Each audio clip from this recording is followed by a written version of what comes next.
네, 여러분 안녕하십니까. 인천 시민팟 방송입니다. 오늘은 34차 방송이고요. 2017년 9월 22일입니다. 날씨가 뭐 가을이 다가왔는데도 계속 날씨가 덥습니다. 그래서 오늘 여기 스튜디오도요, 에어컨이 망가져가지고 선풍기 틀고 지금. 네, 아직 약간의 녹음하는 데 있어서 이 선풍기 소리 나더라도 좀 이해해 주시면 고맙겠습니다. 예, 오늘도 세 분의 게스트를 모셨습니다. 먼저 인천광역시 전 시의원이셨죠, 강병수 전 의원님 나와주셨습니다. 네, 반갑습니다. 네, 그리고 지금 현재 인천 시의원이신 이항구 시의원님 나와주셨습니다. 네, 반갑습니다.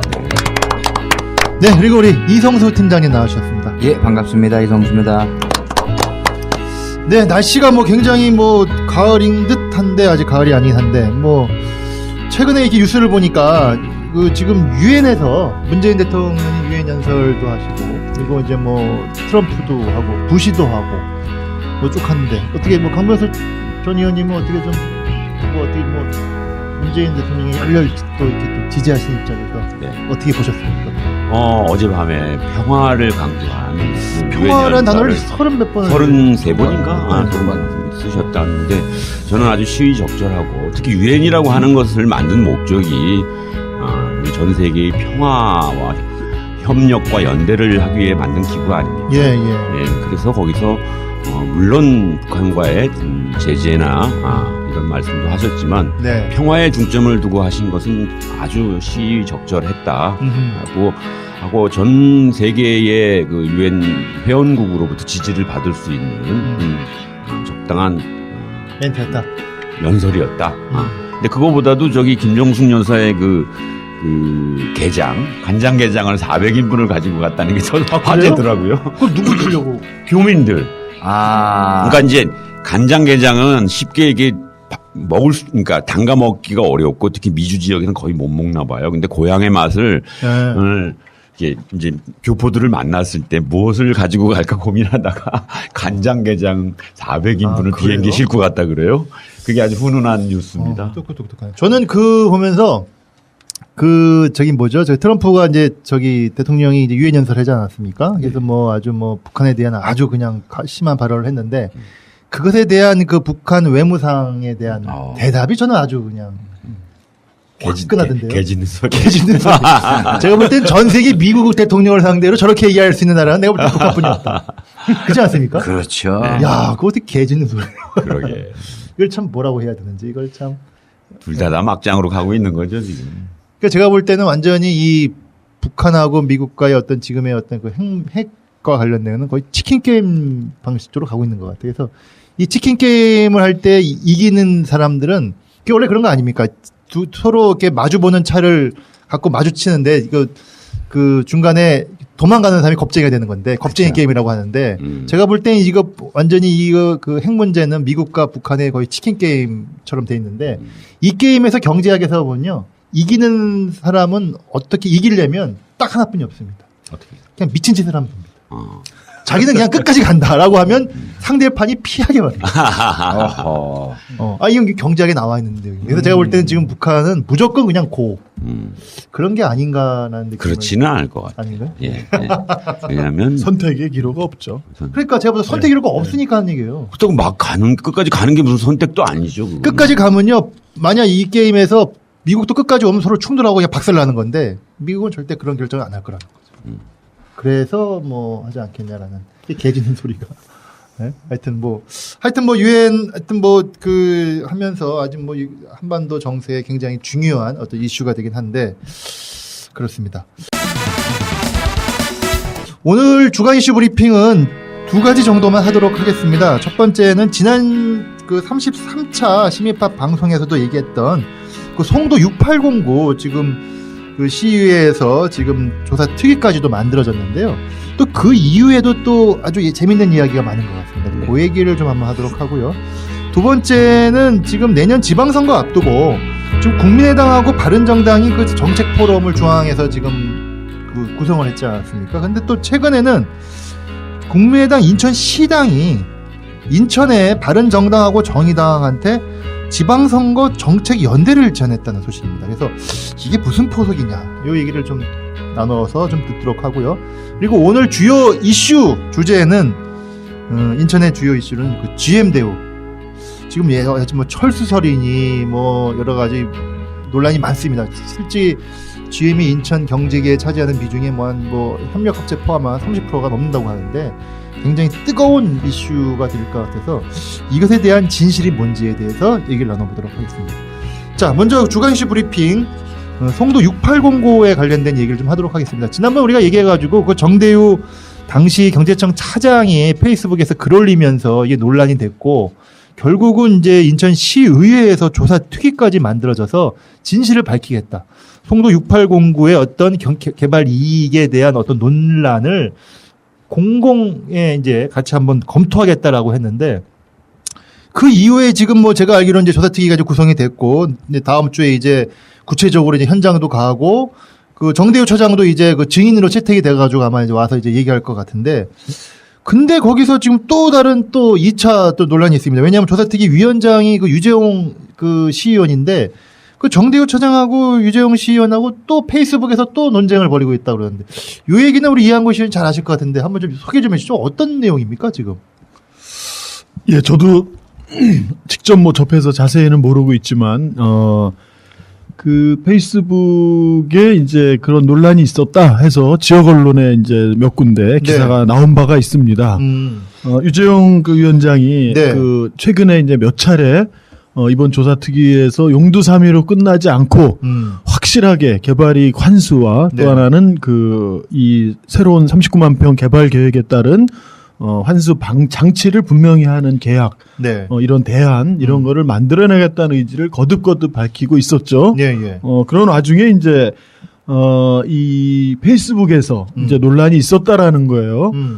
그 정대유 차장이, 네.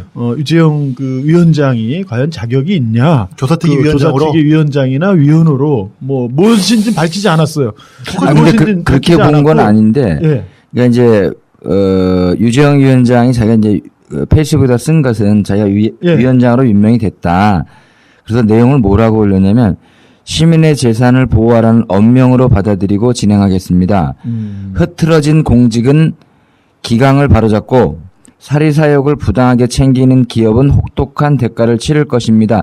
이렇게 딱 쓴 거예요. 네. 그랬을 때 예. 정대유 차장이 뭐라고 쓴 거냐면 아까 했던 흐트러진 공직에 대해서 기강을 바르고 세우겠다라고 하니까 과연 무엇이 흐트러진 공직인지요? 기강을 어떻게 바로잡을 것인지요? 본인부터 성찰하는 계기가 되었으면 합니다. 이렇게 딱 쓴 거예요. 그래요? 그런데 이제 거기에 대해서 유재홍 그 위원장이 다시 또 썼죠. 뭐라고 썼습니까? 예, 제가 성찰할 일들은 있으면 성찰해야지요. 근데 차장님 특위에는 나오실 거죠? 이렇게 딱 한 거예요. 네. 근데 이제 정대유 차장이 당근이죠. 이렇게 딱 쓴 거예요. 아, 깨끗인가요? 아니죠. 근데 이제 유재홍 위원장이 다시 답글을 난 거는 뭐냐면 특위에서 아까 나온다고 했으니까 특위에 나오셔서 마이크를 사용하시는 것도 좋은 방법입니다. 이렇게 딱 쓴 거예요. 그래서 정대유 차장이 기대하겠습니다. 이렇게 딱. 아, 깨끗입니까? 네. 그럼 무슨 정대 처장이 유재홍 의원에 대한 뭔가 또 다른 뭐가 있나요? 따로 그런 것보다는 왜냐면 지금 얘기 들어보면은 그냥 유재홍 위원장이 본인이 이제 열심히 특위를 활동을 하겠다라고 그냥 올린 글에 답글을 정대유 차장이 걸었다고 하는 거는 쉽게 표현하면 당신 그런 자격이 있냐? 당신 재척 대상이라고 했죠. 재척 대상. 그러니까 뭔가 좀 또 다른 정보가 뭐가 있는 건가요? 그러니까 이제 그 정대유 차장이 이제 직위해제를 당했었죠. 이제 네, 그렇죠. 직위해제를 당했을 때 두 가지 입장이잖아. 이번 사건이 터지면서 공직자가 네. 이렇게 그 SNS에 이런 그 그쵸. 여러 파문 이제 논란이 되는 이렇게 해서 사실 공직 기강을 흐트러뜨렸다. 네. 그래서 이런 걸 좀 바로 잡아야 된다. 이렇게 주장하는 이제 분야가 있는 거고 또 한편은 그러한 그 겉으로 드러난 형태나 행태 네. 이런 것보다는 거기에 진실 바로 개발이익 환수 누가 로비를 했는지 누가 압력을 행사했는지 어느 언론과 어느 사정기관과 또 어디 뭐 이 학교 출신들이든 이런 데가 결탁을 한 건지 이제 이런 두 가지들이 이제 입장이 이제 네. 지금 이렇게 어떻게 보면 서로 다른 측면에서 보고 있잖아요. 음. 그런 측면에서 여기 흐트러진 기강을 바로 잡는다라는 이런 그 유재용 위원장의 이런 메시지에 아마 그 정대우 차장이 좀 반발한 게 아닌가. 저는 뭐 그렇게 생각이 드네요. 딱 보니까. 예. 제척 대상으로 딱 생각한다 그랬어요. 정대우 차장은. 그러니까 제척 대상이라고 생각하고 누가 유재용 의원이 아니 아니, 정대우 차장이 유재용 시의원에게 위원장뿐만 아니라 당신은 제척 대상입니다. 그러니까 그리고 본인부터 성찰하는 계기가 됐으면 좋겠습니다. 이렇게 얘기한 거예요. 그러니까 시비를 지금 건 거죠. 그러니까 결과적으로 오히려 증인으로 나와서 증언을 하면서 이제 어찌 보면 조심해야 될 그 특위 위원장에게 당신 자격이 있느냐, 당신 제척 대상이다. 그리고 성찰해라. 라고 하는 건 뭔가 너도 이해관계자다? 이해관계자라는 뜻이죠. 그랬더니 이제 그 신문에 보면 뉴스 안에서 한 언론에 보면 유재용 시의원은 그 SLC 그 지난번에 문제가 된 그 SLC 임원과 고교 동문이다. 그래서 혹시 오해를 산 건 아니냐 이렇게 이제 그것 때문에 나한테 자격 시비를 붙는 것 같은데 뭐 사실은 그렇지 않다 뭐 이런 식의 해명을 하고 있어요. 근데 고교 동문이라고 해서 뭐 그런 건 아니고 뭐가 딴 게 또 있는 게 아닌가요? 그러니까 정대우 차장이 공식적으로 그리고 페이스북이라고 하는 공간을 이용해서 시비를 걸 때는 뭐가 있는 거죠. 그러니까 그건 뭐 고위공직자가 그리고 다음 주부터 우리 양 의원님 특위가 공식적으로 이제 열리죠. 25일 날 이제 현장 조사를 나가고요. 그다음에 네. 6일 날 이제 증인들이 출석한 첫 회의가 개최되기 때문에 아마 26일 날 이제 이 회의가 어떻게 거기서 증인들이 많이 있나요? 증인 나오죠 다. 관계된 네, 경제청 그 업무 관련한 전현 모든 차장들 또 송도개발본부 전현 본부장 네. 뭐 이런 사람들이 다 나오기 때문에 현 그 경제정무 부시장도 나오고 조동환 부시장님 당연히 나오죠. 그리고 지금 경제청 현 차장도 나오고 또 지금 SLC의 그 김웅석 지금 SLC의 송도 전무이사로 가 있는 네. 이 송도 본부장을 했다가 퇴직하고 SLC 맞아. 거기에 가서 근무하고 있는 말이 좀 많았잖아요. 네, 말이 그렇죠. 많았죠. 거기 예. 그분의 동문이 유재용 위원장이다 이렇게 한 거죠. 그래서 어쨌든 나오고 유재용 정대우 의원님. 뭐 전 차장도 당연히 나오고 증인으로. 예. 근데 지금 그런 뭐, 상황이죠. 네, 근데 어떻게 이렇게 좀 내용 좀 이렇게 아시는 거 없으세요? 좀 이렇게 뭐가 있나요? 저는 그냥 그것만 팩트만 보면 하여튼 정대우 차장 입장에서는 뭔가 좀 증인으로 출석을 해서 다 얘기하겠다라는 의도가 강한데 유재용 특위 위원장에 대해서 그렇게까지 시비라고 표현하기보다도 문제 제기를 한 거는 뭔가가 또 있는 거 아닌가요?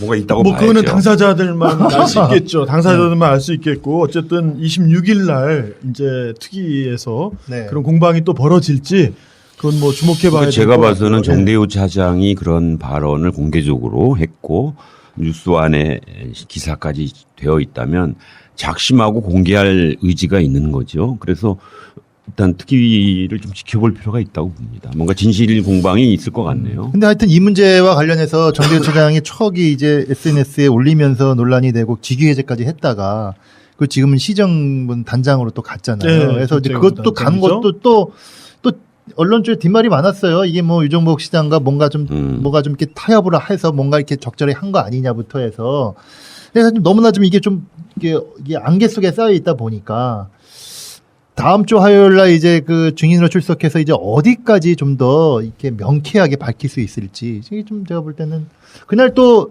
시민단체 같은 경우는 정보공개 청구를 송도 680 관련해서 요청을 했는데 네. 거의 내용이 안 나왔나 봐요. 그래가지고 그날 지금 정보가 들어오기는 왔습니까? 한 페이지만 딱 왔다고 하더라고요. 한 페이지. 네, 그래가지고 그거에 대해서 지금 저 변호사 민변 쪽하고 해가지고 그 정보공개 청구 소송을 지금 하는 걸로 좀 또 돼 있더라고요. 그래서 아마 요번에 6809 이 조사특위 뭐 이런 여러 가지 하면서 굉장히 앞으로 어떻게 움직일지. 하여튼 우리 이한구 의원님 또 특위위원이시고 하니까. 네, 일단 그 정대우 차장이 이제 SNS에서 여러 가지 이제 문제가 있었던 거를 공론화한 이런 내용의 구체적 실체를 밝힐지는 네. 저는 뭐 그렇게까지 밝힐 수 있을까? 왜냐하면 우리 지방의회 이 조사특위나 이런 거는 면책 특권도 없고 사실 뭐 그런 거예요. 그러면 그런 게 뭐 SLC 개발이 환수 문제도 환수를 한다 안 한다 어떻게 매듭지어진 것도 아니고 대상 콘소시엄 39만 평 경제청이 개발하는 문제 계약도 불발이 된 상태죠 지금. 네, 그래서 그렇군요. 다 어떻게 결론 난 건 아니에요. 그래서 만약에 정대유 차장이 제기한 그런 압력, 로비, 어떤 그 이권 이런 식의 결탁들이 우리 시 관계자, 뭐 사정기관, 언론 이런 데들이 다 얽히고 설켰다면은 그런 거를 당사자가 그런 어떤 로비를 받았던 압력을 받았던 이런 거를 만약에 일일이 그거를 밝힐 수 있을까? 본인이 어떤 수사권이 있는 것도 아니고 본인이 그걸 입증할 수 있는 방법도 없는데 당사자들이 부정한다고 했을 때 그래서 사실 결과적으로 본인의 어떤 희생을 본인이 각오하더라도 네. 밝힐지가 사실은 첫 번째고 두 번째는 본인이 그게 사실이다. 검찰이 조사하면 검찰에 가서 모든 걸 밝히겠다. 이럴 경우가 있는 거죠. 이럴 경우는 사실 검찰 조사에서 밝히면 그건 검찰이 사실 여부를 다 조사하면 되는 거잖아요. 뭐 통신 기록이든지 여러 가지 그런 관련한 그런 게 있을 테니까. 그래서 아마 제가 생각하기에는 첫 번째면은 파장이 더 클 거고 첫 번째가 아니라도 두 번째 그동안 내가 얘기한 게 모두 사실이고 검찰이 조사하면 응해서 다 밝히겠다. 이러면은 검찰이 조사하고 수사해야죠. 검찰이 그걸 안 한다면은 사실은 다른 건 인지에서도 수사하고 조사하는데 이런 거를 안 한다면은 사정기관 바로 거기에 거론된 검찰 또는 경찰 이런 거를 뭐 인정하는 거잖아요, 사실.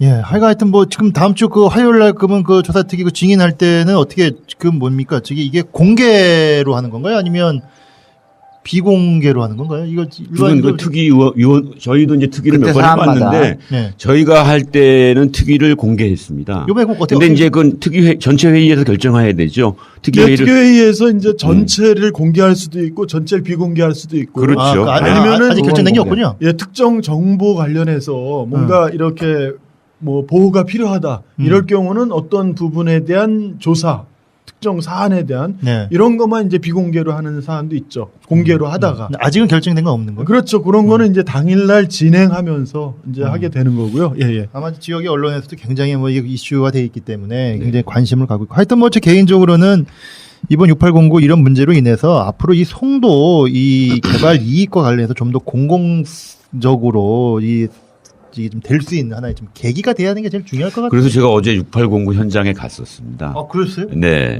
그래서 어떻게 도대체 생겨먹은 곳인가 하고 쭉 갔더니 네. 인천대교가 이렇게 쫙 바라다 보이고. 네, 맞아요. 네, 그 옆에요. 생각보다 소음도 별로 없고 거기 한참 아파트를 지금 뭐 대림, 현대 등 막 짓고 있더라고요. 그러니까 가만히 생각해 보니까 그 좋은 곳에 교통도 편하고 네. 그런 곳에 평당 300만 원짜리 땅을 아니 받아서. 평당 1,200만 원짜리 땅을 300만 원에 사가지고 네. 아파트를 져서 이미 다 분양도 됐대요. 거의 마감 단계를 어떤 아파트는 짓고 있던데 참 거기서 나오는 이익을 이 계약대로 50대 50으로 나누자는 거 가지고도 이렇게 문제가 많이 되니 우리 인천 시민 사회나 또 우리 시민이 정말 눈을 부릅뜨고 이걸 우리 송도로부터 만들어진 이익을 정당하게 회수하는 것을 이제 해야 될 것 같다는 생각이 들었습니다. 어제 제가. 이제 이번 조사특위의 1차 회의가 끝나면 바로 추석 연휴가 들어가는데 네. 이제 추석 연휴가 지나면은 이제 10월 23일, 10월 27일 날 인천시가 그 국정감사를 받아요. 그렇죠. 국토교통위하고 그렇군요. 행정안전위에. 네. 그런데 크게 만든다고 하던데. 예, 그래서 10년 이번에 만에 이 조사특위 때 나와서 공론화됐지만 여러 가지 그런 면책특권 이런 제약 때문에 네. 더 들어가지 못한 사실은 이런 부분들이 이제 국회 국정감사에서 또 더 구체적인 것으로 이어질 가능성도 있는 거죠, 사실은. 계속 하여튼 뭐 논란이 있고. 근데 또 이번에 또 이거 연관지어서 하여튼 지난번에 우리가 언급했지만 그 대상 컨소시엄은 결국은 계약이 해지됐잖아요. 예, 그렇죠. 예, 예. 또 이양구 의원님도 강력하게 또 문제기도 많이 하셨는데 뭐 해지됐는데 그 뭐 오늘 어디 뉴스를 보니까 또 시에서 또 크게 뭐 건물을 좀 뭐 랜드마크를 줘달라고 했었다고 뭐 그런 얘기도 있다고 그러는데 그래가지고 뭐 또 그러니까 저희가 조사특위에서 다 보겠지만 예. 이제 자료 요청을 해서 이제는 계약이 다 이제 무산됐기 때문에 제출을 이제 했을 거예요. 그러면은 그 입찰 조건, 공모 조건 다 나오겠네요. 그리고 또 대상 컨소시엄이 거기에 낸 제출한 제안서대로 계획서를 냈는지 이런 게 이제 쟁점이 되는 거죠. 네, 이제 예. 알겠습니다. 하여간 뭐 6809 이거 조사특위는 다음 주에 또 한다고 하니까 좀 그러니까 결과 좀 이제 보면서 지금 국감이 예정돼 있는데 예. 우리 이양구 의원님도 특이지만 이제 명심하셔야 될 게 여기서 못하면 그다음에 바로 국감에서 터져 나와요. 그러니까 그렇죠. 이 인천시 의회가 정말 인천 시민의 명예를 걸고 화끈하게 조사를 하지 않으면 바로 그 뒤에 여기서 전혀 성과를 못 내고 국회의원한테 공이 넘어간다. 그러면 망신이죠. 그래서 비록 저런 문제가 있었지만 우리 시민들 그리고 시민의 대표인 시의회가 책임지고 풀고 네. 약간 모자라는 걸 국회에서 보조하는 형식으로 해야지 주도권이 국회로 넘어가 버리면 정말 더 망신일 수 있습니다. 그래서 그걸 좀 잘해 주시길 당부드립니다. 아니 뭐 잘하실 거기 잘하실 거라고. 네, 제가 지금 그 국정감사 국회의원들이 예. 이제 자료 요청한 거를 급히 이제 리스트를 좀 확인을 해봤는데, 네네네. 지금 약 그 27명 행정안전위원회하고 증인이? 그다음에 국토교통위에 26명의 국회의원이 1000건 정도의 자료 요청을 했어요. 인천시한테요. 그렇죠. 인천시에. 근데 자료 요청한 내용을 제가 쭉 보니까 사실은 6809 관련해서 별로 없어요. 이렇게 구체적으로 한 사람이 없어요.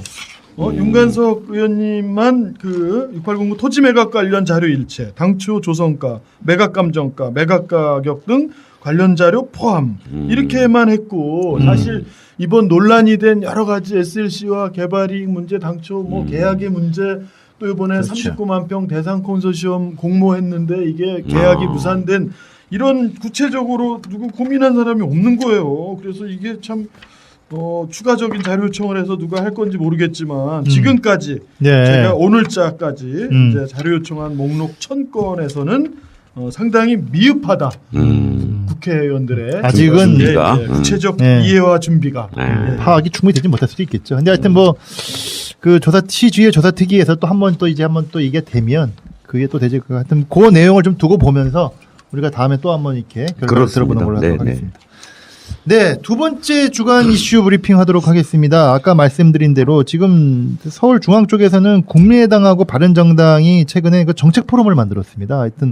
그래서 같이 정책에 대한 얘기를 나누는데 그거는 뭐 언론에 많이 났는데 인천시당에서 국민의당 인천시당이 인천에 있는 바른정당과 정의당의 지방선거 정책연대 제안을 했다고 하는데 이 내용은 또 어떻게 된 내용입니까? 이것도 누구한테? 이양구 의원이 좀 아시지 않습니까? 전혀 모르고 저도 여기 오기 전에 신문에서 사실은 이걸 신문을 보다가 이제 급히 봤는데요. 이게 안철수 당대표가 참석한 가운데 오늘 안철수 대표가 인천에 왔죠. 네. 인천 지역 반부패 반패권 정책연대 제안 기자회견을 이렇게 오늘 갖는다라고 기사에 나왔고요. 네. 이 취지에서 국민의당은 그 연정과 협치, 다당제 정착이 정치적 중요한 과제이기 때문에 이걸 위해서 바른정당과 정의당까지 포함하는 그러한 그 정책연대와 공동연구, 지방선거. 예, 지방선거. 또 하나는 인천시가 지금 부채 관련 그 자유한국당 네. 유정복 시정부와 또 네. 전 민주당의 송영길 시정부 민주당 간의 공방이 이루어지잖아요. 예. 부채 갚을 뭐 제대로 갚았니 안 갚았니 뭐 이런 거 가지고 그래서 인천시 부채 진실위원회 구성을 이제 이 3당에 제안을 했네요 보니까. 그러니까 인천시당에서 이런 제안을 했는데 이 말은 내년 지방선거 앞두고 이 바른정당하고 정의당한테 이런 제안을 했다. 제가 봐서는 그럴 수 있는 상황이죠. 저는 뭐 긍정적이라고 생각합니다. 긍정적이에요. 예, 왜 그러냐면 현재 국민의당 지지율이 5% 6% 그렇죠. 정도 수준입니다. 근데 내년 지방선거를 생각했을 때 국민의당도 후보를 내고 바른정당도 후보를 내고 네. 또 정의당도 후보를 낸다면 사실은 이 어느 한 이 세 정당이 과연 승리할 수 있는 인천시장이나 구청장이나 시의원, 뭐 구의원이야 이제 2명, 3명 하는 중선거구제니까 일부 가능하겠지만 네. 사실은 소선거구제를 유지하고 있는 인천시장, 구청장, 시의원에 있어서 이렇게 세 당이 다 출마를 하면 어느 한 명도 네. 당선자를 내기가 굉장히 어려운 구도지 않습니까? 따라서 지금 정책연대를 시작으로 하는 것은 결국은 야권 후보 단일화 네. 이거 방향으로 가는 게 아닌가. 그래서 근데 자유한국당까지 야당 연대를 하기는 좀 그렇고 정책상 내지는 어떤 그러니까 기존에 촛불을 예, 거치면서 그렇죠. 나온 그런 거에서 자유한국당을 뺀 인천발 야권 연대가 아니냐 이렇게 보시는 게 맞을 것 같고 그거는 각 세 당이 지금 굉장히 그 절실한 상황인 거라고 생각합니다. 이게 근데 이게 성사 가능성이 있을까요? 지금 이제 정당 문재인 대통령의 이제 국정 지지율이 이제 60% 초반대로 뚝 떨어졌잖아요. 네. 63%인데 오늘 다시 갤럽 올랐어요. 오늘 갤럽에서 다시 70% 올랐나요? 70%로 올라갔습니다. 올랐어요. 아니 뭐 다시- 거기서 고만고만 네, 네. 9월 21일자. 네. 너무 일희일비할 필요는 아, 없어요. 네, 알겠습니다. 어쨌든 어제 이제 63.8%로 이제 떨어졌는데 정당 지지도가 민주당이 이제 50%를 유지하고 있고 국민의당하고 바른정당, 정의당 합치면은 20%예요. 정당 지지도가. 이제 이런 건데 어쨌든 이 국민의당이나 바른정당, 정의당은 양당 이 패권 정치 1등이 이걸 독식하는 네. 이러한 현재 정치 선거구제 이거를 다당제 이 정당 명부 비례대표제 확대를 통한 여기에 대한 공통의 그런 그 정치 목표를 갖고 있기 때문에 네. 그다음에 이제 또 기존의 인천시정에 대해서 음. 그 과거 새누리당의 안상수 시장에 대한 그 실책에 따라서 민주당의 송영길 시정부가 들어왔는데 또 송영길 시정부의 부채 문제 또는 이 측근 비리 이런 것 때문에 다시 이 자유한국당의 유정복 시장이 됐단 말이에요. 이러니까 이제 이 세 당으로서는 이 기사 내용에 보니까 이 구체적으로 이런 내용들을 보니까 책임이 있다. 양당은. 아하. 그래서 이 양당은 다 책임이 있기 때문에 이제는 새로운 네. 책임 있는 그런 그 협치, 연정 또 다당제를 위해서 세 당이 연대를 해야 된다라고 이렇게 제안을 했네요. 보니까. 제안하는 거에 어려운 건 아니니까. 그렇죠. 예. 그러니까 제 말은 그 말이에요. 지금 이 제안에 대해서 그 다른 바른정당이나 정의당이 받아들일지 이제 근데 그거는 실제 제가 이렇게 보면은 인천의 바른정당이라고 하면 이학재 의원 말고는 좀 없죠. 뭐 없잖아요. 네, 시의원들 중에 없나요? 없어요. 시의원은 최석정 그 아. 시의원이 있죠. 건설교통위원장이 지금 바른정당에 갔다가 소속이죠. 다시 돌아왔죠. 다른 다른 의원들은 분들은 돌아갔는데 박승현이나 다 최석정 의원은 그대로 바른정당 소속으로 계속 남아 있고 그렇죠. 한 분 예. 있고 그리고 정의당은 없고. 당연히 정의당은 이제 아예 없습니다. 거의 예. 따지면은 그 더불어민주당 쪽하고 좀 더 많은 연대를 그렇죠. 좀 했다고 치면 중앙 정치에서는 현재 정의당과 민주당은 연대를 하고 있는 셈이죠. 그런 거를 고려하면 이 국민의당 인천시당에서 이런 제안이 바른정당하고 정의당한테 이 동의를 얻을 수 있겠냐. 근데 오늘 이제 경기일보에서 어제자 신문이죠. 21일자에 나온 걸로 보면 정의당이 뭐 동의하는 모양새다 이렇게 해서 아 그래요? 이 모양새를 했는데 사실은 정의당은 민주당과의 연대를 하고 싶을 겁니다. 제가 봐서 저도 정의당 출신이지만 근데 이제 과연 이제 지역에서 여러 사람들이 예측하기로는 과연 민주당이 그걸 받아들일까라고 하는 것 때문에 아마 좀 여러 가지 고민이 내부에 깊을 것 같아요. 아니 왜냐하면은 지금 제가 알기로는 더불어민주당 같은 경우는 내년 지방선거 앞두고 지금 각 출마하는 사람에 대한 그 경선 방침을 거의 다 정했잖아요. 그 일반 여론조사 50%, 당원 50% 잡았잖아요. 그래서 9월 말까지에서 이게 9월 말까지 당원 가입을 한 사람에 한해서 그 당원 투표를 할 수 있기 때문에 제가 알기로는 내년 지방선거에 지방선거에 출마를 앞둔 더불어민주당 후보들은 지금 당원 확보 운동에 지금 굉장히 열심히 총력을 기울이고 있죠. 그쵸? 다들. 각 정당이 마찬가지죠. 네. 다. 그러니까 자유한국당도 그렇고 다. 근데 만약 그렇게 된다고 하면 제가 볼 때는 중간에 이렇게 더불어민주당은 지금 자기 길을 계속 뭐 연대 이런 것까지 그러니까 50% 넘으니까 그런 분위기도 굉장히 있는 거 아닌가요? 그래서 어차피 뭐 중간에 이렇게 약간 정의당하고 민주당하고 뭔가 좀 그러니까 그런 걸 정의당은 바라고 있고 사실은 민주당 정의당과 지난 2010년도 또 2014년도에도 야권 연대를 통해서 네.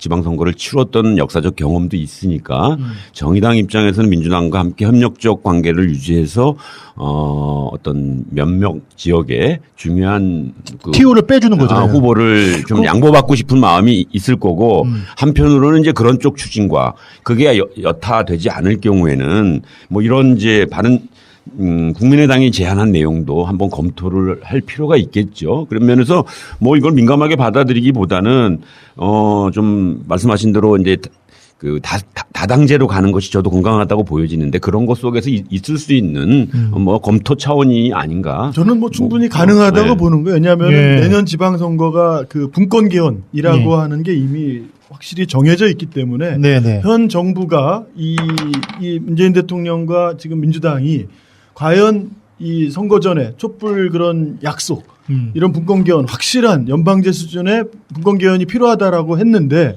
과연 실제 정권을 잡은 상태에서 그렇게 할 건지 이제 이런 부분들이 상당히 기초가 주목되는 거예요. 네네. 그 다음에 동시에 이 분권 개헌 말고 또 이 개헌 내에 있어서 선거법 개정이든 이렇게 해서 진짜 다당제를 안정화시켜내는 정당 명부 비례대표제 확대나 이런 거 결선 투표제나 이런 걸 후속으로 이 정부가 할 의지가 있는지 예. 이런 거를 보고 만약에 그런 의지가 미약하다면 저는 충분하다고 보는 거죠. 여기에 저는 뭐 시민사회까지도 그렇다면은 이 그 국민의당, 정의당, 바른정당 이런 거에 대한 그 촛불 민심, 촛불의 요구에 맞게끔 가는 거죠. 그러니까 이건 정부의 뜻에 달려 있다. 제가 보기에는 이제 그러니까 하여간 봅니다. 내년 지방선거의 구도가 좀 굉장히 좀 그 재밌어질다고 할까요? 뭐 하여튼 변화가 있는 건데 하여튼 예전의 방식은 이제 현재 그 더불어민주당이 여당이 아니었을 때는 그리고 야당이었을 때. 야당이었을 때는 뭐 정의당하고 이렇게 야당계 야권 연대가 있는데 지금 이제는 내년 지방선거에는 더불어민주당이 여당이단 말이에요. 그렇죠. 그러니까 여당 빼고 자유한국당도 양당 그저 가져간 거 빼고 남은 나머지 세 당이 한다. 뭐 그냥 형식적으로 보면 뭐 그럴 수도 있겠네라고 생각이 들긴 하는데 과연 그게 이제 이게 단순한 이렇게 형식 논리로 그런데 이제 사실은 그동안 국민의당에서 야권 연대에 대해서 굉장히 부정적으로 꾸준히 얘기해 왔었거든요. 이게 더 이상 우리 국민들은 야권 연대를 원하지 않는다. 네. 하면서 지난 대선도 그랬고 뭐 여러 가지 또 총선을 치를 때도 또 그러지 않았습니까? 그러다가 이제 지지도가 당 지지율이 떨어진 상황에서 이제 큰 그림 차원에서의 정계 개편이 없다면 특히 이제 바른정당과 자유한국당의 통합이라든가 뭐 이런 정계 개편이 없다면 내년 지방선거를 치르려면 네. 선택의 여지가 없다고 저는 보여집니다. 가는 거죠. 5당 체제로 가면은 아까 말씀드린 대로 한두 석 건지기도 어려울 상황이 오기 때문에 세 당이 협력해서 한번 돌파를 해보자 이런 제안인 것 같아요. 제가 볼 때 좀 그런 것도 좀 있는 것 같아요. 실제 지금 제안한 게 국민의당 인천시당이 바른정당하고 정의당에 대해 제안을 했는데 어차피 지방선거에서 가장 키는 시장 아닙니까? 시장. 그렇죠. 그런데 제가 볼 때는 국민의당의 그 지금 인천시당 후보를 좀 문병호 의원이 좀 굉장히 의지가 강하시잖아요. 출마 의사를 밝혔다 이렇게 나왔어요. 오늘 네. 밝히셨나요? 네, 오늘. 네네네. 그랬다고 밝혔습니다. 치면 내가 볼 때는 바른정당하고 정의당은 이렇게 아직까지 탁 들어오지 않으면 뭔가 이 그런 문병호 카드라든가 이거와 연관지어서 딱 제안한 게 아닌가도 싶고 그러면 아주 진짜 이 그림이 되죠. 그런 어떤 그래서 거기에 이제 바른정당과 정의당이 동의할 거냐 뭐 이런 여러 가지 뭐 제가 볼 때는 하여튼 앞으로 계속 저는 키를 정의당이 갖고 있다고 생각합니다. 아 그래요? 예, 왜냐하면 국민의당이 한번 제안한 건데 사실은 특히 바른정당이 껴있기 때문에 정의당이 연대의 정책과 또 선거를 함께 치룰 수 있는 당으로서의 바른정당을 인정할 것이냐, 아니면 원칙적으로 사실은 바른정당을 엄격하게 보면 촛불 민심과는 상관이 없다고 봐야 되지 않습니까? 그런 면에서 그 세력을 하나의 정치적인 연대의 세력으로 인정할 것이냐, 오히려 이 제안의 키는 정의당이 갖고 있다고 생각합니다. 그래서 고민이 깊을 것 같아요. 바른정당 내에 다들 아시겠지만 이제 그 자유한국당과의 다시 합치는 맞아요. 이걸 주장하는 분들 김무성 의원 파가 있고 그다음에 계속 독자적인 합리적 보수를 계속 이 주장하는 유승민 또 이 의원 그 자강론파가 계속 있는 거예요. 그리고 그 이 양쪽 파들이 계속 촛불의 그런 입장에 있어서도 그 당시에는 이제 탄핵에 같이 공조했지만 그 이후에 전국을 움직여 나가는 데서는 계속 양분된 거죠.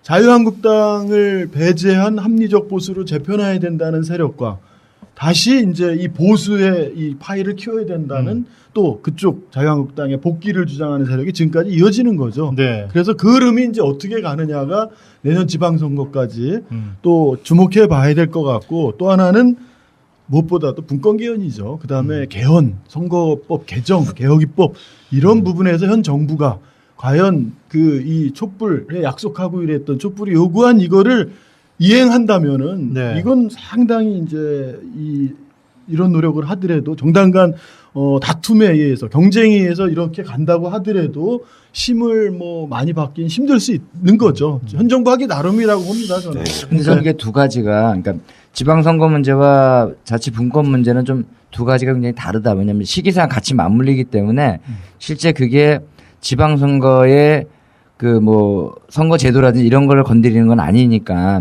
근데 그 이후는 파장이 굉장히 더 증폭되어질 수는 있다라고 보는데 실제로는 이 권력이라고 하는 것은 먼저 내가 되냐 안 되냐의 문제지 이후에 자치분권이 더 확대되느냐라고 하는 것은 전체적인 권리에 대한 문제이다 보니까 아마 지방자치 문제는 아마 현 체제 현 선거제도 내에서 굉장히 그 각축을 벌일 텐데 현재 양당 체제가 워낙 강한 거예요. 그리고 대부분 1등만 남는 게 지금 구의원 제도를 빼놓고는 다 자치단체장까지 시의원 그다음에 시장은 소선거구제죠. 네, 소선구제이지 않겠습니까? 그러다 보니까 그거는 이합집산을 통한 이 이해타산을 좀 할 텐데 이제 3당, 4당, 5당들 내에서는 합쳐서라도 할 수 있는지 아니면 1당, 2당과 하는 것이 더 난지는 지금 아마 속사정들이 국민의당을 제외하고는 두 군데는 아마 정의당으로서는 민주당과의 그 밀월 관계를 어떻게 할 건지 또는 이 바른정당은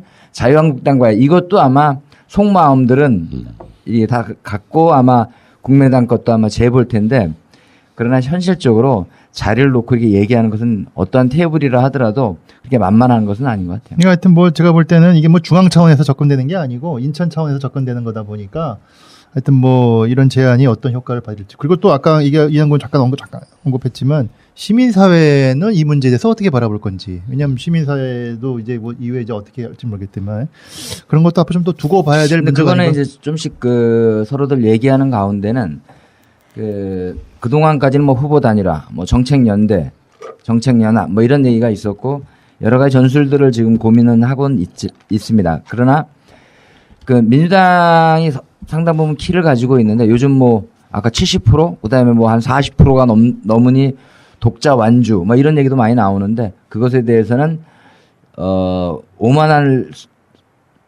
하든지 아니면 이 교만에서는 나중에 여태까지 그 선거에서 깨졌던 경험들이 많기 때문에 그리고 현재 지지도가 계속 갈 거냐 그런 것은 상당히 미지수다라고 판단을 합니다. 그래서 좀 더 지켜보는 가운데 그 계속 정책적 사업을 지금 상당 부분 하는 거고 내부 시민사회에 좀 정책 연구들을 하고 그다음에 아마 11월 말 뭐 이전에는 아마 좀 가시화 됐을 때 서로들 이 정당들과 얘기를 하는 수 있는 테이블을 하지 않겠나 이렇게 생각을 그러니까 했습니다. 이제 그러니까 국회에서 선거법 개정을 이번에 할 것이냐 선거법 그러니까 그러니까 그 정당 명부 비례대표제로 죄송합니다.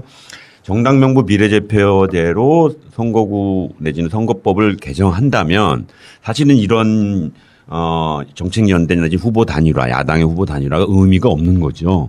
근데 이제 그게 안 되고 현재의 말씀하신 대로 현재처럼 소선거구제로 선거를 치른다면 절실한 후보 단일화는 절실한 현재 상황이 그렇죠. 되는 거고 그래서 근데 현재 제가 알기로는 정의당은 공개적으로 정당 명부 비례대표제로의 지방 선거도 선거법을 개정하자는 건데 아직 이에 대해서 뚜렷한 방침이 각 당에서 나와 있는 것 같지는 않아요. 제가 봐서는 바람직하게는 정당 명부 그 선거법을 그건 개헌과 상관없이 고칠 수 있는 거 아닙니까? 여러 정당이 협력하면 합의만 되면 그렇게 해서 건강하게 지방선거를 치르는 게 맞지 않을까 이렇게 생각합니다.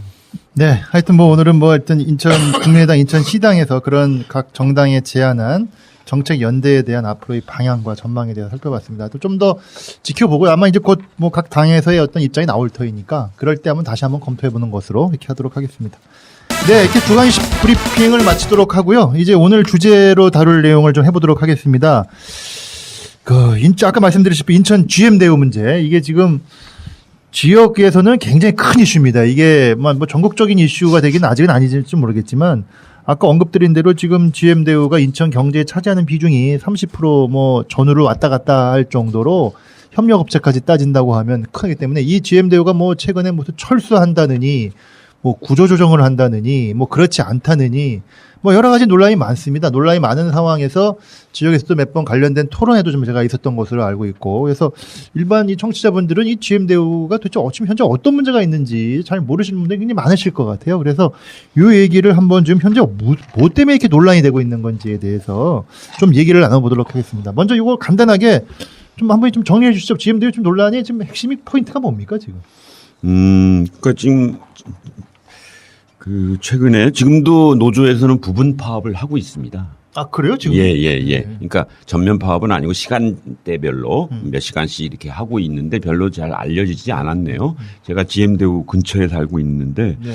어쨌든 지역에서는 거기 현재 고용돼 있는 사람이 약 16,000명 정도 되는데 특히 이제 부평에만 네. 부평 인치 직원이 거기가 이제 본사죠. 16,000명입니까? 예, 지금 현재? 왜냐하면 이제 부평에 본 공장이 있고 네. 본사가 있고 군산, 창원, 다 합쳐서. 오령까지 있는데 그렇게 하면 16,000명 정도 되는데 구개까지 합치면 좀 더 많겠죠. 근데 거긴 뭐 부평만 거의 한 12,000명 정도 되는 걸로 알고 있습니다.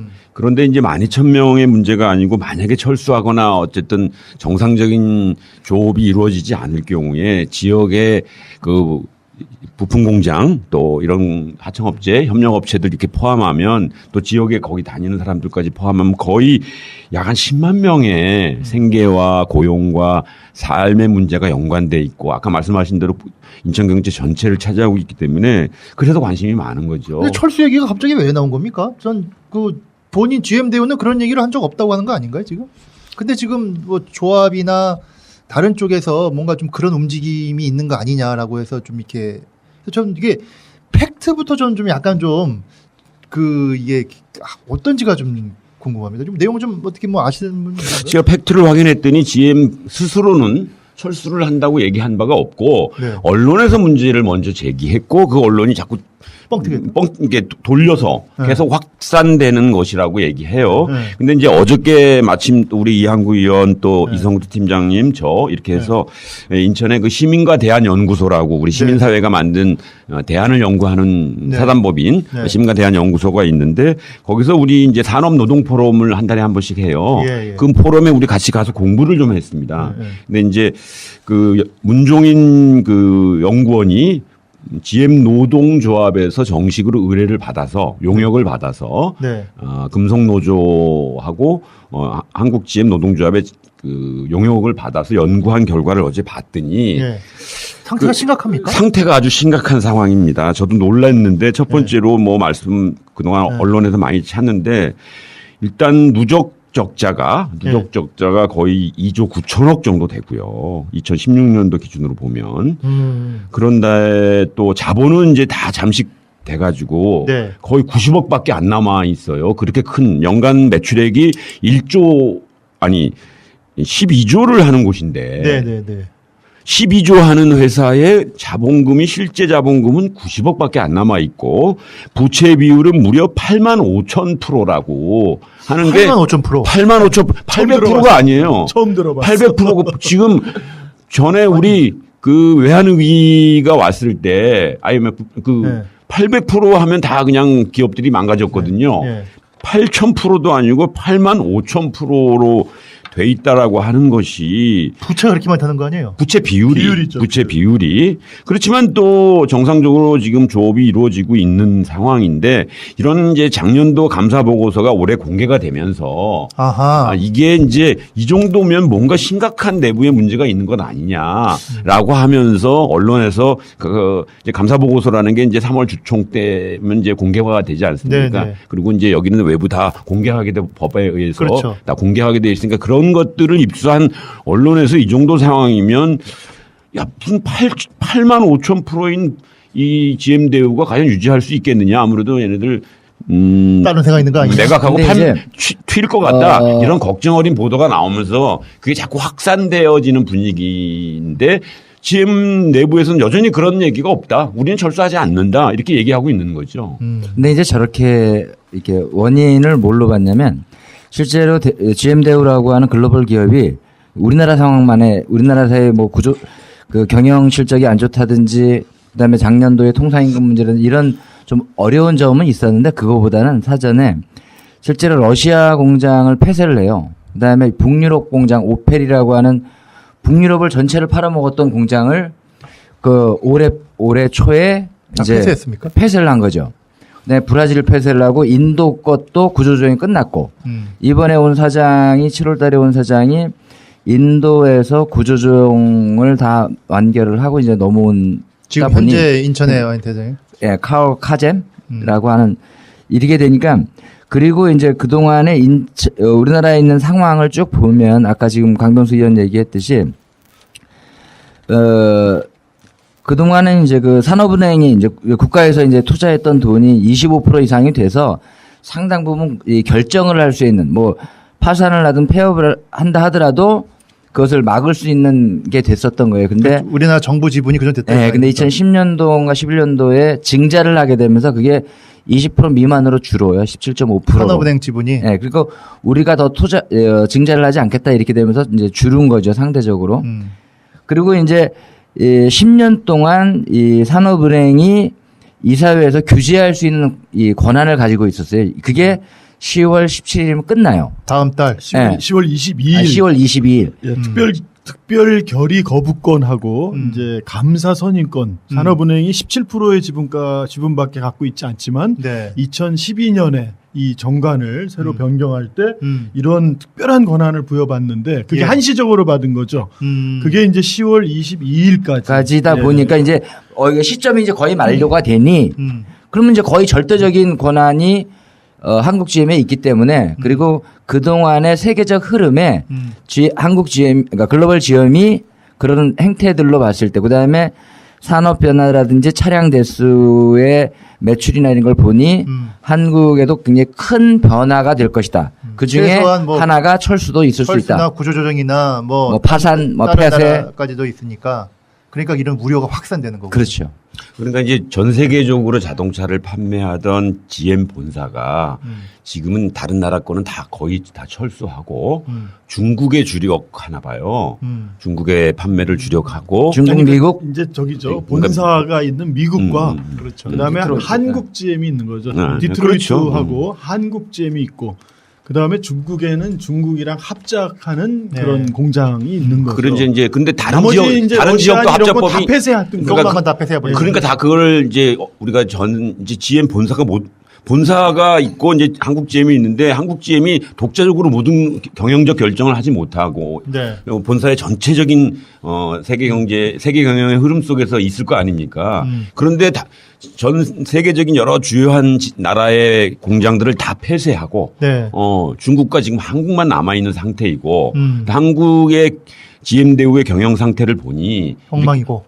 아주 고용 조정만 안 했지. 네. 노조와의 관계나 지역사회 관계 때문에 이렇게 엄청난 적자를 봤지만 고용을 손을 대지는 않았어요. 예, 예. 그것만 손을 안 댔을 뿐이지 사실 기업으로서의 면모는 지금 너무 어려운 상황에 처해 있으니 객관적으로 봤을 때 혹시 이런 상황이라면 다른 나라들을 다 철수한 것처럼 한국도 철수하는 것은 아니냐라는 네. 우려의 목소리가 나올 법하지요. 그러니까 2012년에 15조의 매출을 올렸을 때 네. 지금 2016년은 12조의 매출인데 이게 급감했잖아요. 예, 매출이. 근데 여기에서 아주 중요한 게 바로 이 수출 부분에서 KD라고 하는 자동차 반조립 제품 이 수출이 190만 대였어요. 보니까 예, 2012년에. 네네. 근데 지금 2016년에 이게 66만 대로 급감한 거예요. 3분의 1 이상 한국 줄었네요. GM이. 그러니까 이 반조립 제품을 수출하면 이것이 이 유럽에 있는 차 뭐 어디 저기 캐나다. 러시아 이런 여러 나라의 공장들에서 돌렸을 이걸 거다. 조립해서 네, 이렇게 해서 반제품했겠네요. 했던 건데 이제 다 없앤 거죠. 그런 데를. 폐쇄했으니까. 그러니까 더 이상 KD라고 하는 자동차 반조립 제품 수출할 길이 없어져 버린 거예요. 그렇지. 이제는 미국의 디트로이트 본사, 그다음에 한국 GM 그리고 중국에 있는 합자회사 약 중국 중심의 한 500만 대 정도 연간 생산하는 이건 거죠. 근데 고용은 이 최고조로 생산했을 때 16,000명 이거를 지금까지 이어오는 거죠. 그러니까 누적 적자가 2조 9천억이 됐는데 이 내년도에 이 GM 홀딩스라고 하는데 국내은행에서 돈을 빌려 쓴 게 아니라 네. GM 홀딩스, GM의 계열사를 통해서 이 빚을 그동안 갖다 쓴 건데 이게 내년에 만기가 되는 게 2조예요.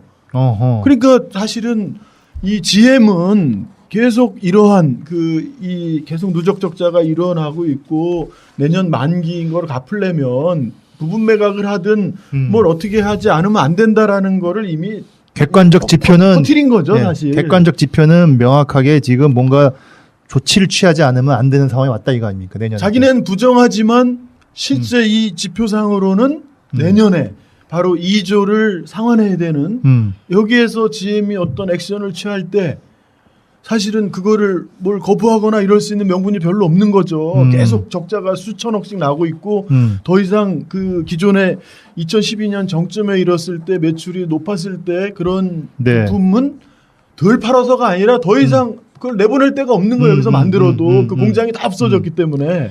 쉽게 말하면 GM의 경영 위기가 심각하게 온 거네요. 그렇죠. 그러면. 근데 거기에- 경영 위기라기보다는 어제 이제 공부한 바로 의하면 어쨌든 그 GM 본사의 세계적인 경영 전략의 변화라고 봐야 됩니다. 그러니까 한국 GM 자체의 뭐 또 경영을 잘못해서가 아니라 2012년도에는 아까 말씀하신 대로 15조의 매출을 올리고 이익도 상당히 많이 발생을 했습니다. 2014년도에 그 이익이 얼마 발생했냐면 한 1,000억 정도 넘게 발생을 했어요. 예, 예.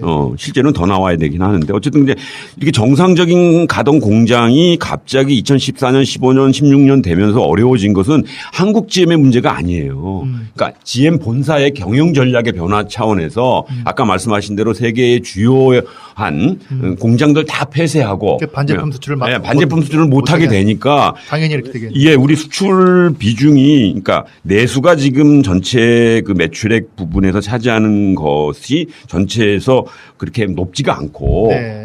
완성차나 그 아까 반조리품을 수출하는 비중이 항상 높았었어요. 근데 반조리품 수출 비중이 확 구조적으로 줄여버린 거예요. GM 본사 차원에서. 폐쇄해서 없앤 거죠. 그러니까 지금 한국 GM은 어려움을 겪을 수밖에 없는데 그게 한국 GM의 독자적 판단이 아니라 GM 본사의 그 전략적 판단. 전략적 판단하에 한국 GM은 멍들어가고 있으니 노조에서는 걱정하고 지역사회에서도 걱정을 해서 이 문제를 어떻게 할 거냐. 근데 특히 또 이제 이런 상황에서 무슨 매각을 하거나 철수한다고 했을 때 안전장치로 있었던 산업은행 지분이 이제 10월 달로 되면 이제 끝나버리고 그러면 더 이상 그 미국의 그 본사가 어떤 결정을 했을 때 막을 방법이 사실은 이제 노조의 물리력 말고는 아무것도 갖고 있는 상태가 아니라는 거예요. 그렇기 때문에 더 걱정이 지금 크고 우리 지역 사람들은 절대로 원하지 않죠. 철수라든가 변화를 안정된 고용과 부가가치 창출을 저희가 원하고 있지만 혹시 이렇게 될 경우에 막을 장치가 없으니 이거 어떻게 했으면 좋겠느냐라고 하는 게 지금 문제의식입니다. 글로벌 그 GM이라고 하는 게 이 GM이 부도난 이후에 2009년에 뉴 GM으로 이제 바뀌면서 여기에 90%의 어떤 지분을 5개 기관 투자자들이 이걸 갖고 있는데 예. 그 중에 이런 그 미래형 자동차에 대한 연구와 투자와 이 자기네들이 투자한 거에 대한 거를 뽑는 거를 뭔가 기술 개발과 미래 지속적으로 투자해서 길게 보는 게 아니라 단기 이 투자 수익을 얻으려고 하는 기관 투자자들이 주도한다는 거예요. 이 5개 기관 투자자 중에서 대표적으로 그 어디라고 했죠? 그 그린라이트. 그린라이트라고 하는 거의 30-40%의 지분을 갖고 있는 데는 그냥 단기적으로 당장 올해 내년이고 자기네는 뽑는 게 목적이지 절대 미래를 보고 투자하는 거를 계속 반대하고 있다. 따지면 그게 국외 헤지펀드 같은 거죠. 그렇죠. 그러니까 이제 그 5개 기관 투자가라고 어제 이제 저도 처음 봤는데 GM 본사를 이루고 있는 주요 주주가 기관 투자가라고 합니다. 우리나라의 기관 투자가는 예를 들어서 이제 국민연금이나 뭐 군인공제회, 뭐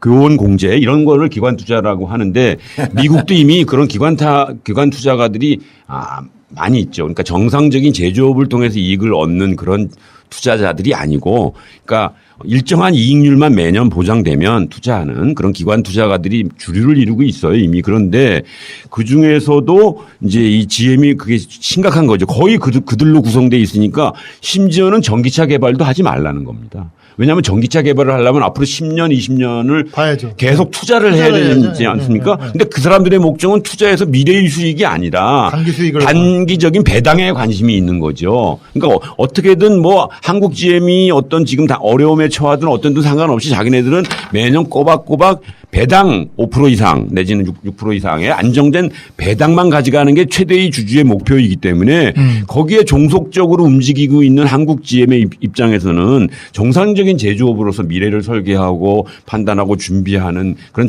제조업으로서의 그 기능을 자꾸 손발이 잘려나가는 이런 양상인 거죠. 근데 하여튼 결과론적으로는 GM의 이런 여러 가지 뭐 객관적인 뭐 경영상의 전략이 됐건 아니면 뭐 여러 가지 이유로 인해서 이렇게 축소 내지는 굉장히 문제가 됐을 때 이것에 대한 대응이라고 그럴까요? 대안이라고 그럴까요? 인천 입장에서는 뭐 여기 지금 협력업체까지 포함하면 뭐 10만 명이 넘어가고 10만 명 그러면은 넘죠. 인천 경제에 아주 치명적으로 큰 그렇습니다. 문제를 야기할 수 있는데 이 문제에 대해서 뭐 지역 뭐 노조라든가 아니면 쪽에서 뭔가 좀 대응 방안이 나와야 되는 거 아닌가요? 뭐 그냥 뭐 그러니까 어떻게- 이제 인천 한국 GM에 이제 인천 그다음에 군산, 창원 뭐 이렇게 있는데 사실 이 몇 가지 이제 방안이 있잖아요. 이제 뭐 유지하느냐, 부분 매각하느냐, 폐쇄하느냐 뭐 이런 건데 이제 한국 GM은 이제 폐쇄는 당연히 아닐 거다라는 그건 뭐 쉬운 결정은 아니죠. 그런 거고 뭐. 특히 한국 GM에서도 인천은 음. 자동차 이런 공장으로서는 꼭 필요한 디자인 센터나 연구개발 센터 이런 것들이 여기에서 연구한 게 GM으로 그대로 다 연구 성과가 가는 거긴 하지만 이런 게 가치 있는 이런 그 자동차 공장으로서는 완성적 이런 시스템을 갖추고 있기 때문에 네. 부평 공장은 뭐 폐쇄하지 않을 거다라는 게 당연히 생각하는 거고요. 다만 2조 내년 상환을 하게 돼 있는 이 부분을 이제 자꾸 이 GM이 이걸 돈을 뜯어내려고 하는 게 아니냐. 사실 이런 의혹들이 있는 거죠. 이러한 그 이 누적 적자 이런 걸 통해서 자꾸 뭐 마치 폐쇄할 것처럼 뭐 마치 이렇게 자꾸 이런 걸 흘리면서 그걸 돈을 어떻게든 정부가 개입해서 우리 인천 지역 경제에 뭐 10만 명의 파급 효과가 있고 이러니까 그래서 공적 자금을 뭐 공적 한다거나. 자금을 뭐 이렇게 뭐 들이게 한다든지 그런 이제 분위기를- 의도가 있는 게 아니냐 이런 게 있는 거죠 사실은. 그래서 그렇죠. 아무튼 대응을 좀 철저하게 이 KD라고 하는 이 이렇게 완성차가 아닌 걸 수출할 때 2012년 이후에 지금까지 그 수출 가격하고 그 글로벌 GM이 그거를 각 해외에서 매입할 때 예. 이 수출의 대부분을 그거였는데 190만 대 이 정도. 근데 이거를 가격을 전혀 오픈이 안 돼 있다는 거예요. 이게 말이 안 되는 거죠. 그러니까 이미 글로벌 GM은 2008년, 9년 이후에 지금까지 사실은 뽑아갈 걸 다 뽑아갔다는 얘기야, 사실은. 하여간 그럼 이런 문제에 대해서 제가 볼 때는 뭐 노조의 대응은 뭐 어떤 건가요 지금? 그러니까 이제 노조에서도 제가 알기로는 어제 처음으로 예. 그동안 이런 이제 연구 뭐 큰 돈은 아닙니다만 앞으로 어떻게 해야 될까라고 하는 연구 용역을 준 건 처음이래요. 노조 차원에서. 사실은 우리나라 전통적인 대기업 노조는 이제 어쨌든 어떤 이제 실력 행사를 통해서 그런 걸 막아오고 뭐 그런 걸 주로 많이 했었는데 이제 본격적으로 GM 노조에서도 연구를 하기 시작했나 봐요. 이게 대응을 그냥 뭐 파업을 하거나 뭐 싸운다고 될 문제가 아닌 상황으로 와 있기 때문에 이제 어쨌든 연구하고 어저께도 이제 그런 차원이죠. 이 만약에 철수한다고 하면 저희가 통제의 수단이 없는 이 상황에서 과연 지역에서는 어떻게 해나갈 것이냐. 뭐 그렇다고 또 GM 차 팔아주기 운동을 지금 당장 한다고 문제가 해결될 수 있는 상황도 아니에요. 시민들 동의 안 할 것 같은데. 그러기 말 특히 이제 대우 그러니까 대우였을 때는 그나마 이제 대우 살리기도 하고 왜냐하면 또 그동안 지역사회 많이 기여도 했어요. 대우일 때는. 근데 GM으로 바뀐 다음에는 사실 지역사회 기여도 안 하고 그러다 보니까 안 하는 건 아니죠. 옛날보다 줄었는데 그러다 보니까 지금 차 팔아서 될 문제도 아니고 그렇다고 또 노조에서 이게 실력 행사를 통해서 막을 수 있는 방법도 없고 그렇다고 뭐 공적 자금을 들인 수 있는 명분은 또한 약하고 그래서 이거를 좀 깊이 있게 논의해야 될 차원입니다. 그러니까 노조 입장에서는 이 용역을 노조 돈으로 용역을 할 정도로 그렇죠. 이 경영상의 문제에 대해서 공동의 심각하게 보는 거죠. 심각뿐만 아니라 공정의 대처 방안도 노조 차원에서 네. 하는데 또 한편은 노조 말고도 또 뭐 지역 정치권에서도 이 뭐 다 이게 연관된 분들이 되고 그러다 보니까 이제 그 워낙 언론상에 이제 올해 한 3월 달부터 이게 나오다 보니까 그 GM대우 출신의 홍영표 의원이 이제 환노위 위원장이다 보니 예. 거기서도 이제 토론을 한 거죠. 했었습니까? 거기서? 예, 산자부도 나오게 하고 그다음에 그 사업주도 나오고 노동조합도 나와서 그다음에 이제 지방정부 협의회 왜냐하면 이게 시는 직접적으로 하지는 않았지만 부평구라든지 또 남동구나 이런 데는 미친 영향이 워낙 크기 때문에 또 거기서도 한번 하고 아까처럼 노동조합에서도 공개적으로는 안 했지만 연구 보고서를 이제 내부에서 토론회도 하고 이렇게 이제 다각도로 현재는 이제 좀 진행이 되고 있는데 아까 같이 이제 그동안 현상이나 그동안 문제점 이런 것들은 나왔는데 이것이 지금 사업체 아니면 이 GM대우나 글로벌 GM에서 어떻게 나올 거냐에 따라 상대적으로 또 대응하는 방식이 달라지겠죠. 아까처럼 좀 이렇게 구조조정이나 부분 매각을 하고 유지를 하겠다. 네. 그러면 이제 좀 얼마큼 받아들일 건지 이제 딜하는 형태겠죠. 왜냐하면 뭐 임금을 좀 삭감을 한다든지 아니면 추가로 그런 하는 얘기까지 벌써 나와요? 아니 이제 그러니까 그런 상대적인 거예요. 게 있는 거죠. 상대적으로 공장의 유지 효과가 떨어지는 군산 공장, 보령 창원 같은 데는 뭐 소형차 많이 나가는 지금 네네. 다마스나 이제 이런 부분들이 창원에서 하기 때문에 그거는 내수도 상당히 있으니까 유지한다고 하지만 군산같이 이 차종 자체가 없어도 되는 이렇게 생각한다는 거예요. 그러면 군산 공장을 폐쇄하면 거기 있는 그 노동자들을 희망자들을 인천으로 뭐 오게 한다든지 뭔가 이제 이런 얘기들이 막 나오는 거죠. 그게 확정되고 실제 추진되고 그런 건 아니지만 안을 이제 예. 이게 연구를 하는 거죠. 이제 근데 학자들이. 이렇게 따지면은 이게 GM대우 자체 경영진에서 그런 난이 나와야 되는 거잖아요. 근데 경영진은 무조건 노코멘트인가요? 노코멘트. GM이 국제적으로 그동안에 여러 가지 해온 사례도 제가 어제 좀 들었는데 GM은 그냥 폐쇄. 폐쇄. 뭐 구조조정 뭐 몇천 명, 몇만 명 부분매가 이렇게 하지 않습니다. 뭐 이렇게 한 다음에 이렇게 해서 노조하고 합의를 했다가도 한 3개월 후에 가면은 6개월 후에 폐쇄 이런다는 거예요. 무슨 얘기냐? 외국의 사례를 그렇겠다는 거 아니에요? 이미 그런 사례들이 GM이 많이 있었던 거예요. 여러 사례들이. 지금 그러니까 전 세계적으로 그러니까 우리 한국 지분과 같은 규모는 조금 덜 되겠지만 14개 공장을 폐쇄했답니다. 근데 그런 방식으로 했다 이거. 그렇죠. 왜냐하면은 네. 자, 이 노조하고 임금 뭐 감원 또 하나는 임금 뭐 절감 네. 이런 걸 합의해서 유지를 그래서 좀 하는 걸로 자구책으로 이렇게 해놓고서는 합의해놓고 몇 개월 후에는 폐쇄 결정. 그러면은 그동안에 그런 계산을 다 한다는 거예요. 그동안에 그 합의한 거에 따라서 임금을 그만큼 덜 주고 지네는 더 챙기면서 폐쇄하는 아주 이 그럼 먹튀 아니야, 또? 나쁜 사실은 그렇죠. 이 경영진이. 그러니까 이제 어떤 구조조정을 한다거나 어떤 뭐 양심이 없는 조업 일수나 조업 양을 축소한다는 것은 미래의 비전을 갖고 있는 거지 않습니까? 어쨌든 어려움을 노동자들과 함께 어려움을 살리기 위한 그렇죠. 거죠. 살리기 위해서 지금 현재 어려움을 참아주면 우리가 더 경영진이 노력하고 어쨌든 좀 빚을 내서라도 다시 미래에서 기업이 성공하면 다시 그 해직된 그러니까 좀 참아준 노동자들에게 더 나눠주고 또 급여도 더 주고 고용도 확대하겠다. 그건 미래에 대한 비전이 있을 때 그렇게 하는 거 아닙니까? 근데 네. 지금까지 해온 행태를 보면 딱 판단해가지고 돈이 안 될 것 같으면 그냥 폐쇄하고 떠나버린다는 거예요. 그러니 거기에 걱정이 앞서는 거죠. 과거 이제 그런 사례가 있었기 때문에 그런 건데 하여튼 현재 시점에서는 GM대우 한국 GM은 하여튼 뭐 철수도 없고 아무리 노코멘트로만 나가고 있는 거예요. 따지면. 그렇죠. 예?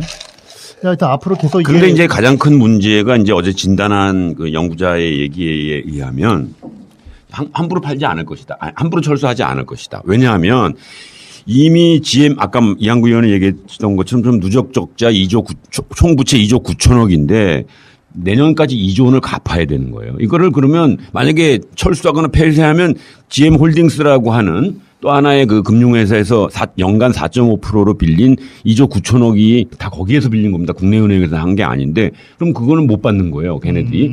2조 9천억이라고 하는 부채를 회수하지 않고 폐쇄하거나 철수하지는 않을 것이다. 그러면 그 사이에 뭘 할 것이냐. 아마 돈 되는 것을 매각할 수도 있다. 그래서 일단 그 자기네가 그 구체적인 철수나 폐쇄를 하기 이전에 돈 되는 어떤 기술적 부분이거나 네. 뭔가를 해서 자기네들은 일단 자금을 회수한 다음에 그 다음에 할 것이다. 그러니까 아직 시간이 좀 있는 거죠. 이럴 때 이제 저희 지역사회가 도대체 중요하다고 하는 얘기만 특히 부평 아주 관심이 많으시겠네. 부평. 아주 중요하죠. 지역의 경제뿐만 아니라 일반인들의 삶에도. 지역구잖아요. 특히 제가 지역구죠. 그렇죠. 지역구죠. 그러니까 그렇게 물어본 거예요, 관심도로. 아, 지역구죠. 바로 옆에 사는 데니까 금호 아파트에 제가 남문에 바로 앞에 사는 매일 쳐다봅니다. 근데 정말로 지난번에 그 GM이 그 IMF가 났을 때 그때 많이 해직당하고 2002년도 예, 뭐. 그 당시에 그 동네에서 보면은 그 학원도 안 되고요. 술집도 안 되고 식당도 안 되고 아직 그래도 어느 정도는 조업을 하고 있었을 때인데 그 피해가 아주 막대한 경험을 저희 지역사회에서는 해본 적이 있었죠. 이미 그러니까 생산량이 한 30% 이상 줄었잖아요. 현재. 예, 외국도 이 반제품 소위 수출하는 건 뭐 급감했고요. 190만 대에서 지금 60만 대로 줄었으니까.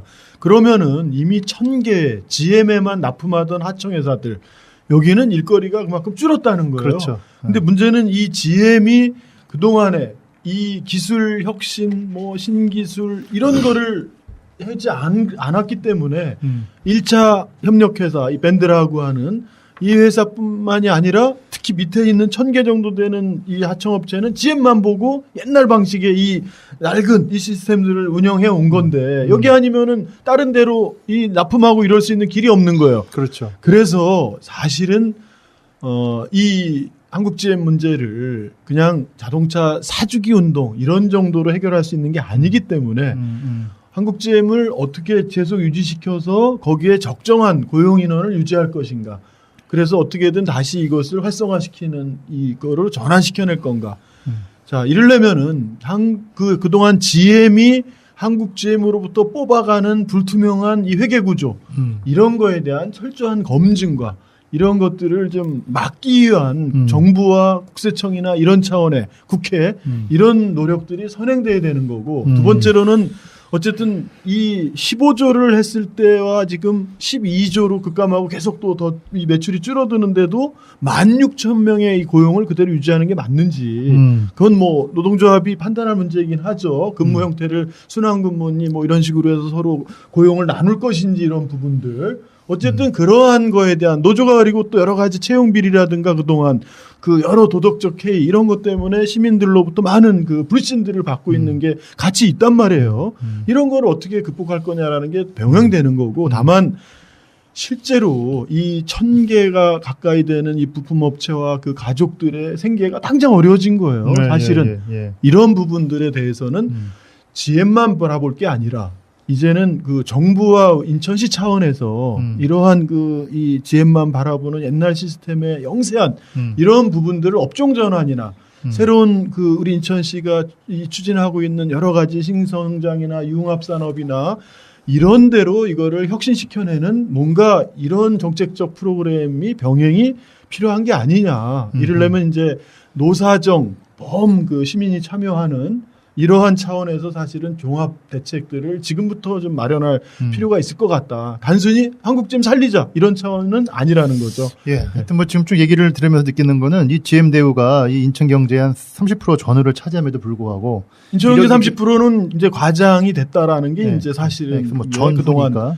근데 한다 그래도 저는 좀 한편 아쉬운 건 하여튼 이게 노조에서 용역을 줘가지고 연구자가 이제 발표를 해서 이제 대충 또 확인이 된 거지만 인천의 경제를 연구하시는 분들이 많잖아요. 그러니까 또 인천의 경제에 대해서 이렇게 하신 분들이 인천에 뭐 대학에도 계실 터이고 그리고 뭐 연구자들도 계신데 그런 데서 좀 더 적극적으로 이 문제에 대해서 이게 무슨 뭐 GM만의 문제가 아니잖아요. 그렇죠. 말씀대로 협력업체의 문제고 결국 인천 시민의 문제이기 때문에 그렇죠.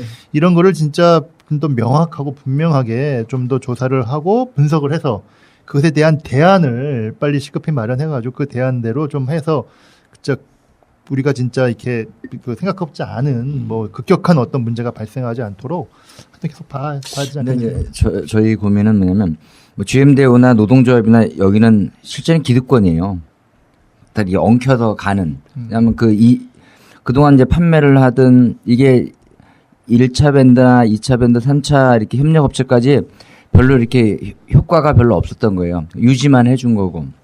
근데 이게 인천 경제에 미치는 영향이 워낙 크기 때문에 지금으로서는 좀 계산을 잘해야 되겠다. 그리고 아까처럼 뭐 동광기연이나 아니면 이렇게 남동공단에 주로 있었던 협력 업체들 네. 이런 것들 여기에 있는 종업원들 그다음에 그것이 미치는 또 그런 분들과 또 이렇게 같이 먹고 마시는 즐길 거리와 이게 마실 거리까지 이게 쭉 이어진다라고 하는 굉장히 큰 문제입니다. 한 20%가 넘을 텐데 30%는 좀 너무 과장됐던 것 같고요. 근데 이런 것을 좀 완화시켜야 되겠다라고 하는 거예요. 어느 정도 눈에 보인다라고 한다면 이렇게 하기 위해서는 아마 그 글로벌 GM에서도 손익분기라고 하는 아니면 투자의 그 분기 이런 것들을 좀 해외 사례들을 좀 면밀히 검토를 해가지고 최소한은 좀 보장하기 위해서는 국회 차원이나 산업자원부 그다음에 지방정부에서 노력을 해야 된다. 왜냐하면 총 고용이 워낙 세기 때문에 그래서 총 고용된 노동자들을 전환하는 문제나 산업을 변화시키는 이러한 출구 전략을과 함께 어느 정도 투자라든지 아니면 뭐 팔아주기 운동을 할 수도 있다라고 생각을 합니다. 왜냐하면 그것은 총 고용을 유지하기 위한 아니면 전환하기 위한 이러한 면밀한 좀 검토들이 좀 있어 연차별 또는 최소한의 그러한 스케줄들이 있어야 되지 않겠냐 이런 생각을 네. 갖습니다. 하여튼 뭐 GM 대우의 자꾸만 제가 GM 대우라고 그래. 한국 GM인데. 한국 GM. 네, 아직도 그러죠. 네, 네. 한국 GM에 대한 여러 가지 얘기를 했는데 이게 아까 말씀드린 대로 GM에 대한 얘기를 하는 게 아니고 인천의 경제, 인천의 시민에 대한 얘기이기 때문에 좀 더 많은 분들이 좀 관심을 가지고 저는 뭐 제안을 드리면 마지막으로 좀 이렇게 진지하게 GM을 걱정하는 어떤 시민 대책위 차원의 걸 해야 된다고 봅니다. 그런 왜냐하면 움직임이 그런 움직임이 있습니다. 아니 아직은 없죠. 그러니까 그 제가 봐서는 이게 지금 GM 본사라는 데 있는 경영진이 저희가 상상하는 그 정도의 사람들이 아닌 것 같아요. 그러니까 그렇죠. 우리나라 전통적으로 기업하는 뭐 삼성, 현대 이런 데는 어떤 대화가 어쨌든 되지 않습니까? 무슨 일이 있어도. 근데 그 사람들은 저희가 상상 이상의 먹튀도 하고 뭐 그 자기가 투자했던 공장 14개를 그냥 하루아침에 폐쇄할 정도로 지역에 어떤 아무런 고려가 없이 과연 내가 돈이 되느냐 안 되느냐 그것만 생각하는 분들이기 때문에 오 하다가 당할 수가 있어요. 그래서 아직은 얘네들이 현금이 필요한 이런 상황에서 좀 시민 사회와 인천의 경제계와 뭐 이런 좀 또 시 정치하는 분들과 함께 이 당하고 나서 울지 말고 사전에 좀 대책위를 꾸려서 좀 더 깊은 논의를 하고 다국적 기업의 저 먹튀 전략을 저희가 사전에 차단할 수 있는 방법을 함께 논의해서 찾아내야지 당하고 나서는 저희가 할 말이 없는 것 같아요. 그래서 네, 알겠습니다. 하여간 뭐 이건 GM 대우 문제는 다음에라도 다시 한번 또 지역사회에 어떤 얘기가 있으면 같이 한번 나눠보도록 하겠습니다. 자, 이렇게 해서 인천 시민파 34차 방송을 모두 마치도록 하겠습니다. 다음 주가 이제 뭐 추석이 시작되는데요. 청취자분들 완전 제가 기억하기로는 이렇게 오래된 휴가 이건 제가 처음입니다. 신메딜 휴가는 어디 가십니까? 아니 뭐 가긴 어디 신메딜 휴가는 제가 10년 20년 이렇게 긴 휴가가 있었을까 싶은데 처음이자 마지막. 예, 하여튼 아니, 직장 다닐 때 이렇게 생겨야 되는데 저는 실없잖아요. 이게. 추석 잘 휴가 보내시죠. 네, 오늘 고생하셨습니다. 네. 고맙습니다. 수고하셨습니다.